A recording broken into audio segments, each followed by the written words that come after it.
Hi lovers, good morning. Happy Friday. Ooh, it's November 1st. It's also a new moon. Yesterday, today, new moon vibratories in Scorpio. So really radical, deep, transformational energies. Possibly some radical new starts as well.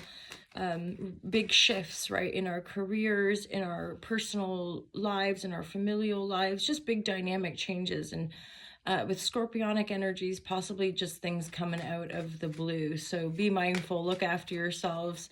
Let's get into it. Divine guidance and loving clarity. That's my intention with tarot. Divine guidance and loving clarity. Here we are, November 1st. What are the divine messages for this collective?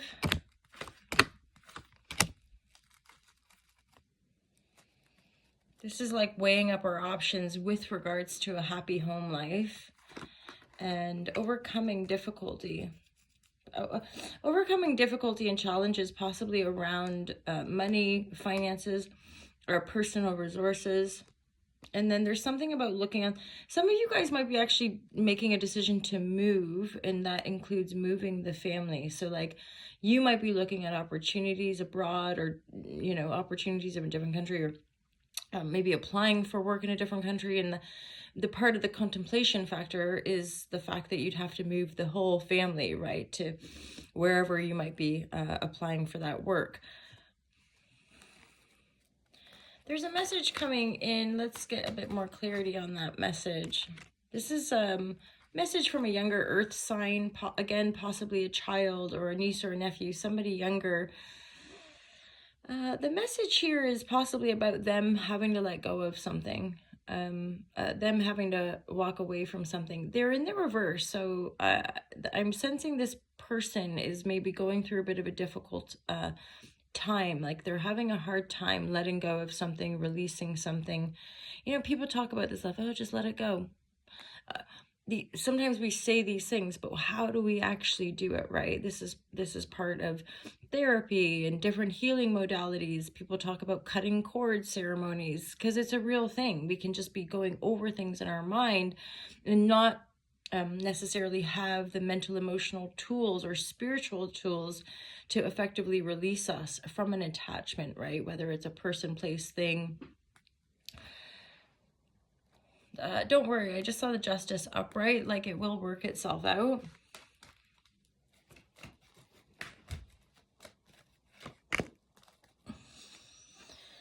Yeah, better messages coming in with the release point, 10 of Wands. So anything that's been disrupted or troubling or even conflicted around, you have a double 10 here. So we have the 10 of Pentacles and the 10 of Cups, like the best cards in the deck. However, they're in the reverse. So they're not like fully right here, right now. I think that you're having to release burdens from the past, or release, it's not even like burdens as much as like conflict around money. Being aware of the inherited belief systems that we have around money. And this could be a part of what you are releasing. Like you're seeing something really clearly, like how your perception of money or work has affected your family, or how just literally your mindset has affected your ability to make money. The 10 of Pentacles is here. So it's like you releasing a burden can, it's almost like the releasing of the burden is what helps you to enjoy your 10 of Pentacles, because I feel like the 10 of Pentacles is here, like this is your life. But it's like that thing of like, we can observe people in different situations. People can have plenty of money. It doesn't mean that they're wealthy, right? It doesn't mean that they're actually generous or abundant or anything like that. If anything, we can observe the opposite, and then observe the inverse of that, right? Where we acknowledge abject poverty, or people that might, what we perceive in our Western culture, like people living whole families living in sort of just like one shack, and yet they're like the most generous, kind people ever. So, you know, we have that reflectivity or polarity in our culture. Again, that's the teaching of don't judge books by covers, right? Judging a book by a cover, just because somebody looks to have a lot or looks very wealthy doesn't mean that they're actually like in their mindset and in their heart abundant.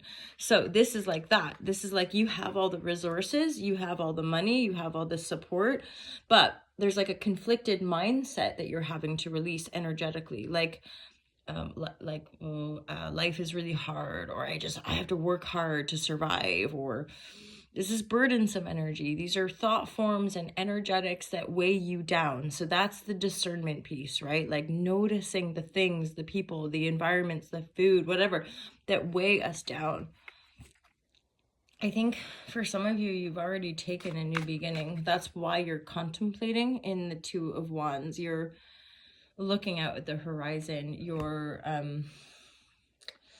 looking at different options, maybe creating more opportunities as well. Certainly visioning opportunities. So for a lot of you too, it's very deeply connected to family. And I know Mars is transiting through Cancer, and it's about to have a retrograde. Mars only retrogrades twice or once every 2 years. So we're likely to have these sort of cyclical energies reverb around. But Mars going through Cancer for the collective has a lot to do with how we take action at home, how we are protecting ourselves at home, how we are protecting our loved ones at home. So yeah, like coming home and knowing that that is secure. It's a very visceral lesson in my own personal journey of like, if our home life isn't secure, if we're not like safe and protected and okay at home, it's going to be really hard to expand in this world, to create abundantly, because without that kind of security and safety and home, our bodies don't rest. If our bodies don't rest, we end up burning out, right? We end up having like just vibrating on the kind of adrenaline mode, right?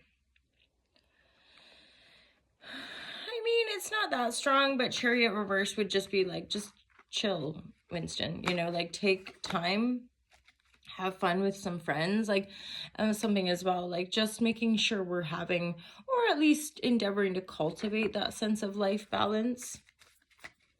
So working is great, but working sans fun, or, you know, working without rest, it just doesn't work. You know, we're observing that, I think, collectively as well. We're still witnessing a certain mass exodus, right? So those of you looping back to the child or young person in your life that might be going through some stuff, this, I mean, it's slowly lifting, I want to say, but just be aware there might be a bit of melancholy or depression, like having to move and having to change and walk away from something, and then feeling forlorn, feeling unlucky because of the thing that they had to walk away from. Don't worry, because Page of Swords in the upright is coming through. There's going to be an up level. There's going to be an empowerment piece for this individual, maybe through self-reflection and doing that kind of self-care and you know, the inner and the outer. So paying attention and clarifying our thought form and our being super present with our emotions, and then being able to take action in that clarified way, maybe cleaning our space. That's another like signature right now with Scorpio. It's like we're excavating deep stuff within ourselves, but then it might be that in our environment we can also like change things and move things, like get rid of things in that regard. It all makes a difference, right? Like, so clearing out that space creates room for more stuff to come in. So this is changing for you.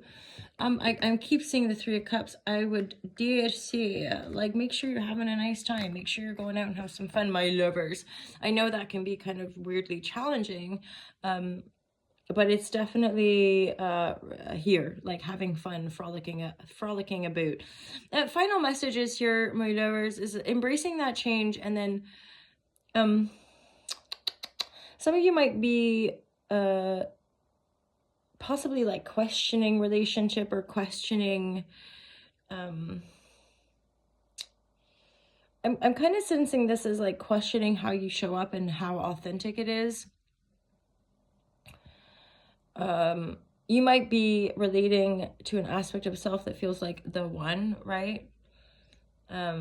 Just be aware of our projections, right? And how always, I think, in this Hollywood collective, and especially with the breakdown of that entire industry, you know, being mindful of the way we might be wearing masks, and we're projecting those masks onto other. Remember that we as the individual are the one, and that none of us are like, invalid or not whole without other. You know, so know that you are the one, and remember that it's not, we're not going to be able to cultivate those authentic relationships if we're masking, if we're wearing these masks that really kind of actually serve, even though we think they're protecting us, sometimes they can actually hinder our growth, because they mask the color within us, they mask the beauty, right? And it's like shining your light. If you don't be shining your authentic truth, you're not going to find the people that res with that. It's so real, it's so visceral. How about we all just drop the people pleasing and like say it how it is, right? Or not. Anywho, my loves, have a wonderful weekend. Happy Friday. I cannot quite believe it's November. Go check out the YouTube channel Ultra Love TV, where you can find the monthly zodiac signs. All 12 signs are published there. And the Patreons get ad-free first access, along with exclusive weekly readings and the access to the Be the Change online courses. Check out the merchandise, Ultra Love apparel, and mostly have a wonderful weekend. Take care, you guys. Peace out.